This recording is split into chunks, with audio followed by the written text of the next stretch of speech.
Back again. What a wonderful opportunity this conference has been to meet and get to know folks and hear your challenges and hear solutions, and what an honor it is to follow Mark's presentation, because I'm going to dive right into our coalition, how it works, but you're going to hear a lot of the same themes, and I hope at the end of this session you realize this is something we need to do, and this is the power of a coalition, is how we're going to get to zero. The Animal Shelter Alliance of Portland, that acronym is no mistake, ASAP. We want it done as soon as possible. This is our group in our Portland metro community. I'll apologize for the photograph of the cat without identification on. It breaks one of my rules. If you're going to have a picture of a pet, it's got to have a tag on it, but there we are. We're a coalition of animal shelters, county services agencies, and veterinary associations. We were founded in 2006, and our coalition covers a geographic area of about 1.9 million people in our coalition, and it's pretty broad. We decided to establish a geographic boundary so that we could qualify people for programs, use the census data. So it was just much easier to say, here's a geographic boundary, and it's by counties in our state. But it also crosses over into Washington State. We're right next to each other. Here are the agencies. What's lacking in here, as you might notice, are rescue groups. We do have the Feral Cat Coalition, we do have Veterinary Association, we have private agencies, and we have the municipal agencies. And we decided to found the ASAP Coalition by peer-to-peer groups so that we could get started working together and then grow up from there. We wanted to ensure success by bringing folks together who had a chance of creating a partnership right from the start. And we all had worked together in the community. Some players had come and go, but our agency already had a track record of collaboration and respect. This is our mission, how we were founded: to end the euthanasia of social, healthy, and treatable dogs and cats. Collaboration, educational outreach efforts, and humane alternatives for feral cats. And this mission statement's really critical, because every now and then we forget about feral cats. Every now and then we forget that we got to work on spay and neuter. So it's really good for us to go back to it and say, here's the mission. We can't forget about the feral kitties. And we are, but number one, we've established in the euthanasia of healthy and treatable dogs and cats. Why a coalition? We all have strengths, but the power of all of us working together is far more than the sum of the individual agencies. And also, when we look at a coalition, when you look at a community, it's not one agency's problem to solve. Because we can all have our own impact, but we really need to reflect our entire community. So it's not just the council's problem, it's not just the rescues, it's not just the humane societies. We all have to work together and reflect the values of the community, and the results that we get will be far greater when we're working together. These are the core programs of our coalition. Spay and Save is a targeted spay and neuter program for cats. We want to focus on transferring animals between shelters. Way too often, the municipal agencies have more animals than the humane societies do, and we can work to transfer back and forth. We also transfer out to veterinary clinics, and veterinary clinics also transfer into the shelters for adoptions. We started with collecting statistics under the Asilomar Accords, so that we could get an idea of the scope of the issues facing our coalition. And then we thought we needed to make sure that we understood where we were so we could present a united front to find resources in terms of funding for our programs. Spay and Save is a targeted program working to provide spay and neuter assistance to people who are on some form of public assistance. So how they qualify for our subsidized program, which is $0 to $10, is that we let some other governmental entity do the qualification. If you're on food stamps, if you get public assistance for women and children, if you get housing assistance, that's what qualifies you under Spay and Save. So we're not making judgments, we're not making people prove it, we're just like, well, show us that you're in this other program, good enough for us. And of course, we're always suckers for a good story, because at the end of the day, we want the cat spayed. paid. We also know we're spending our money wisely because the folks who are least likely to have their cats sterilized are folks who make less than $35,000 US a year. So we can improve our targeting by making programs efficient, and we can also fly under the radar screen of you're taking clients away from private veterinary hospitals. Like, these folks aren't coming to your clinic, we need to help them, so we all rally around it. We set a goal on the basis of 10,000 cats above a 2008 community baseline of surgical services provided. Well, how did we come up with 10,000 cats? One of our coalition partners used research by Peter Marsh that said in order to get to a sustained drop in shelter intake and population, this is the number when you entered into this calculation to get to 10,000. Since we established that goal, we've altered 34,000 cats. And what the result has been, we thought if we did 10,000 a year, we would see a 25% drop in 5 years. Here we are 3 years into the program, and cat intake has already dropped 25%. It's a lot of cats to sterilize. Another benefit of having that coalition are transfers. We do up to about 2,000 transfers a year. Most of these are coming from the municipal agencies to the private agencies. But I'm astonished by the animals we're saving. Bear here, I mean, this dog had no hair. He bit people. And our staff went to the local animal control agency and said, well, we want to transfer Bear in. I'm like, Bear? This dog? But if we can save dogs like Bear, we can save the healthies. We can save the treatables, we can save the marginals, and we can save the old. We got Bear home, and we did it by working together. Oregon Humane has certainly the largest veterinary hospital, but we've also helped the other municipal agencies get veterinary hospitals established. We've trained their personnel. We've helped provide them with caging and other material assistance, and stood up for them when their budgets come up for review. Because we know a well-funded animal control program is going to be less work for the private shelters. We do joint adoption promotions, just like you're doing your big adopt out coming up here. Or OHS is the largest player. We intend to generate most of the materials. We generated a flyer. This is Adopt a Little Ray of Sunshine promotion. So we leverage our resources to help all the groups do it. And you got to know that rising tide floats all the ships in the harbor when it comes to an adoption promotion. When it hits the news, when it's in the paper, folks are going to say, you know what, I was thinking, you know, we got room, and I saw that cute dog. They don't care which agency it's from. They really can't tell us apart anyway. So everybody benefits from a joint adoption promotion. So how do we know when we get to zero? I keep asking that question. It's because we track our shelter stats. And we've done it under the Asilomar model. Now, Asilomar is a big process. You have to agree using it's like a tricky little board game. Here's the rules, and then you've got to sort it out and roll the dice and see where you end up. But Asilomar, it really was helpful in getting us to sit down and talk about. Because when we say healthy under Asilomar, it's not healthy what you think is healthy. It's healthy under what would a reasonable and caring pet owner determine as healthy. Treatable is again goes back to what is a reasonable and caring pet owner would do. Now, it might be treatable, but we've determined that some animals that fall into unhealthy, certainly, or if they were our personal pets, we would provide that treatment. But the standard is, by community, what would a reasonable and caring pet owner do? Now, if you ask me and my dog needs veterinary care or our cats need to go, I'm going to get a second mortgage on our house. But really, under the American Veterinary Medical Association guidelines, it's about $1,000 is what, in the U.S., the average person is going to spend for veterinary care. And that's the dividing line for treatable versus unhealthy. It's not what you would do, and it's certainly not what we want to do. It's just under this standard so we can establish a common language.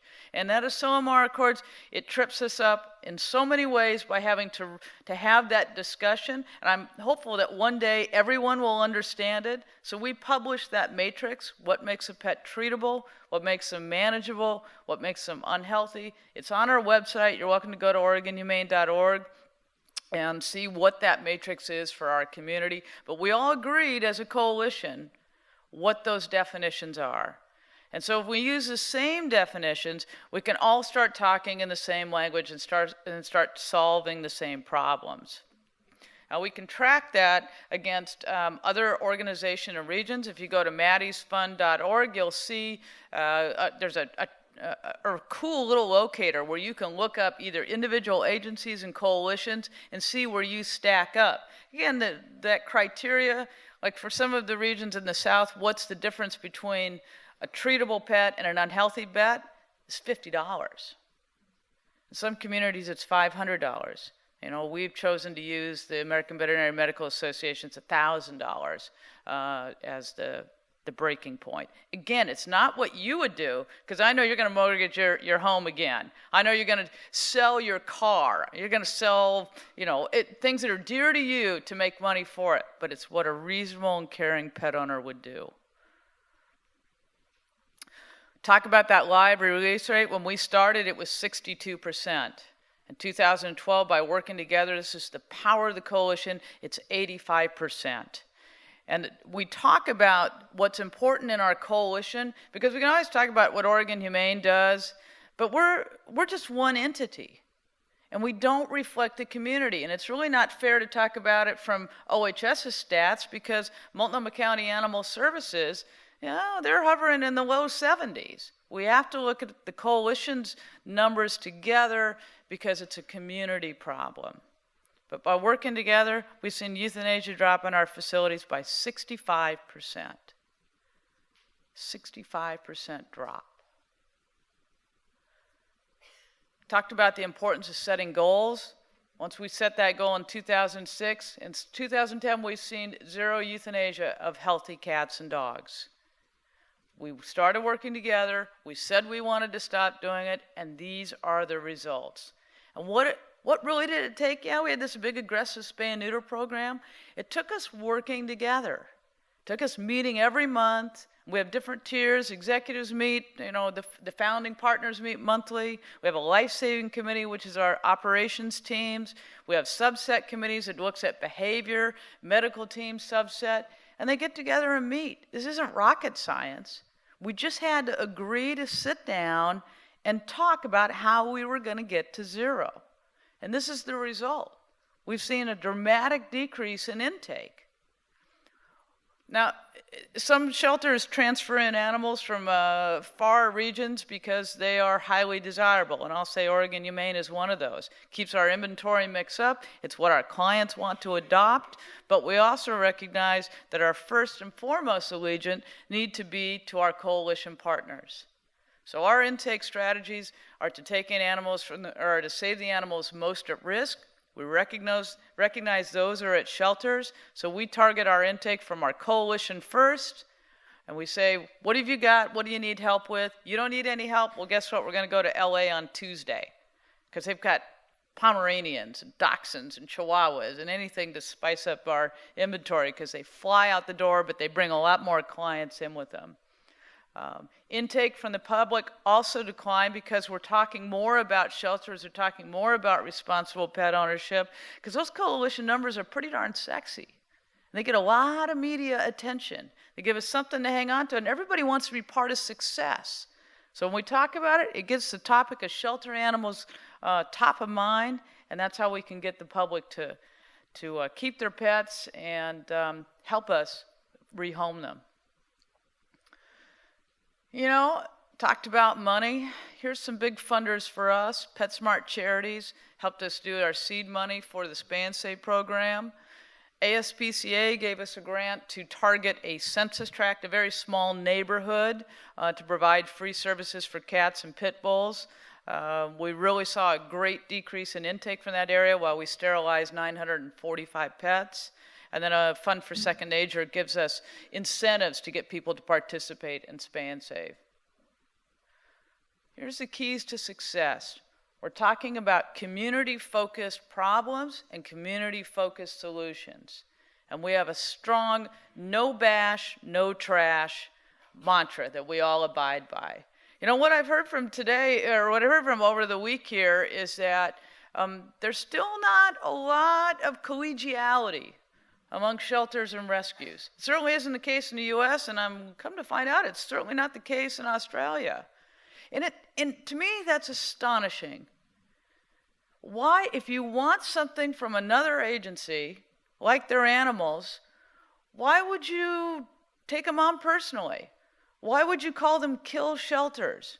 Why would you call them death row? I mean, if you want something from somebody, you could be nice to them.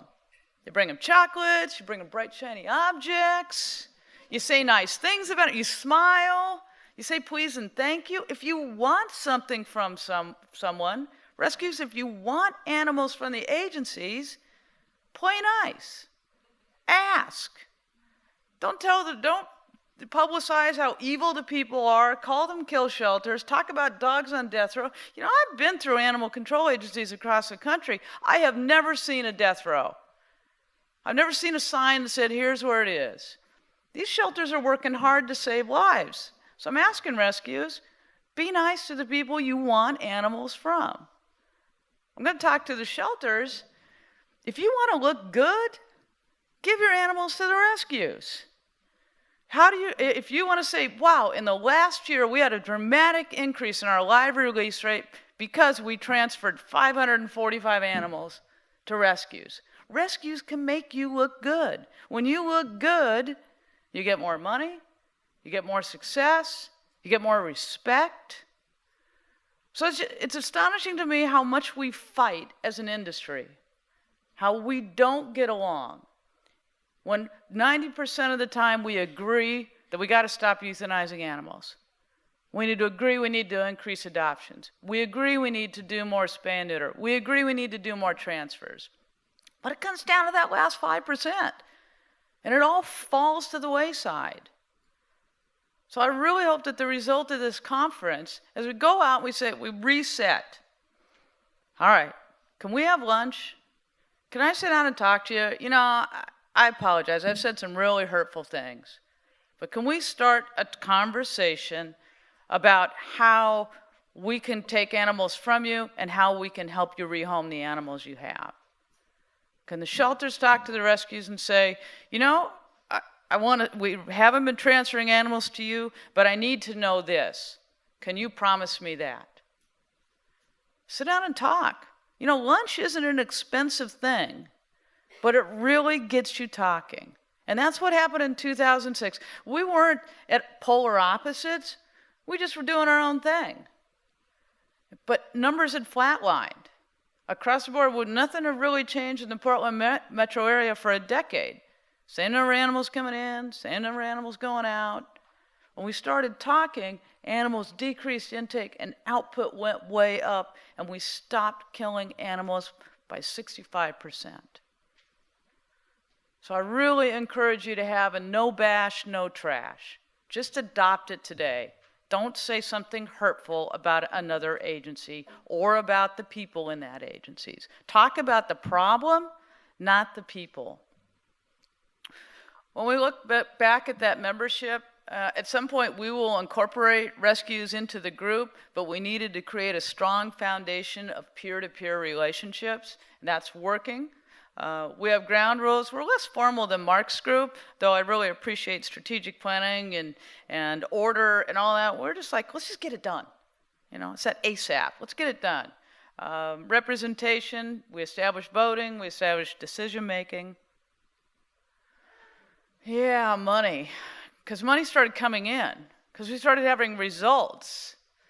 And is your organization going to be, your coalition going to be a separate standalone agency with a board of directors and financial accounting? Or can one of the larger shelters with the infrastructure established be able to do the reports and the accounting and all the financial statements? Got to account for how you spend the money. Somebody's got to get it because those funders want to know what you did to it. And then you have to have a decision-making process. Who gets to make the decisions? Is it by majority? Is it by consensus? You need to work that all out before money comes in the door, because money just has a way of scrambling common sense and collaboration. So when we talk about money, it's real money. Our coalition, because of the results, we're able to qualify for a Maddie's Life-Saving Award. If you want to talk about how rocking the boat, throw $1 million on the table with 8 agencies. What we did with the money is it was granted to the individual shelter partners on the basis of adoptions, and then those agencies, we all agreed, sat down in a meeting, OHS paid for lunch. Again, food's just the common thing here. And we decided to kick back 35% to the coalition. So from each agency, kick back 35% of what we receive from Maddie's so that we can continue to fund those ongoing efforts. So we'll have seed money to go forward, spay and save is preserved, and we'll be able to do things like more adoption promotions. There are many types of coalitions. Mark's is certainly more structured than ours. Some are specific agenda. They're maybe for a time sensitive. Metro Denver's alliance is much broader. There's 25 agencies, more unsheltered groups in there. I'd encourage you to go to their website to see what that's like. And then there's time sensitive. There's a coalition that gets together to react to a disaster. This is the National Animal Rescue and Sheltering Coalition, and these are individuals who participated in a rescue at, I believe it was Hurricane Sandy relief effort. This guy here is Rourke. He's one of our volunteer rescue team. We send volunteers to disaster response across the country because it's good training, because when the you-know-what hits the fan in your community, you want to know how to deal with it. So that's why we help other folks. The ASPCA, HSUS, that's a great coalition. Here are some resources. You're welcome to go to our website at the Animal Shelter Alliance of Portland. We talked about Metro Denver, NARSC, ASPCA Pro. Of all things, they have how to start a coalition.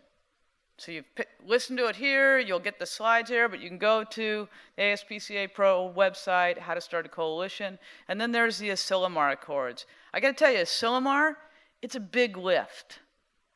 It's a big lift. And it might be a distraction for your coalition. The National Federation of Humane Societies has a Asilomar Light data form. Simple categories. What did you get? Stray, owner, release, transfers. What did you do with it? Return to owner, adopted, transferred, euthanized. I would encourage you to start small and work up. We were established agencies that already had shelter software, although only 3 of us were running Shelter Buddy. 1 was on Chameleon. And another 2 independent softwares. It was hard to get all of our data together. Start small. What did you get? What did you do with it? Build that common language so you know what you're talking about. And when you say return to owner, oh, I know what that means. When you say transferred, I get it. So that you can start talking. Because until you have that language, you're never going to get to world peace, really. So that's my talk on coalitions. I'm here available if you want to talk, and you're welcome to go to our website. Thank you.